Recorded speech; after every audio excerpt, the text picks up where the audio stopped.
expectation orang Malaysia terhadap pulangan pelaburan.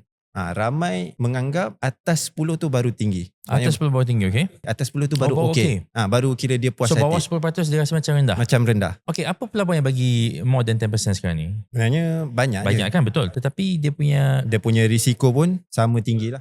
So adakah Malaysians ni dia risk tolerance dia tu tinggi? So dia sanggup ambil risiko untuk mendapatkan pulangan yang lebih tinggi? Tidak. Kalau tanya saya, risk tolerance tak tinggi. Contohlah, kita tak cerita saham Saya tunjuk contoh wahid je lah. Kalau kita tengok kat Twitter ke kan. Bila market jatuh, ramai orang bising. Facebook kan ada group support wahid apa semua tu kan. Bila wahid jatuh, ramai orang komplain. Tapi bila untung, ramai macam nak masuk. So kita ni masih tak dapat lari dari FOMO tu sendiri. Maknanya kalau nak kata risk tolerance tinggi, tak patut ramai yang bising lah. Hadap je lah kan. Biasalah tu market turun naik. Betul. Tapi maksudnya dekat sini risk tolerance dia orang rendah. Tapi dia nak pulangan yang tinggi, which is tak kena sebenarnya. Dia nak melawan hukum alam tu sendiri.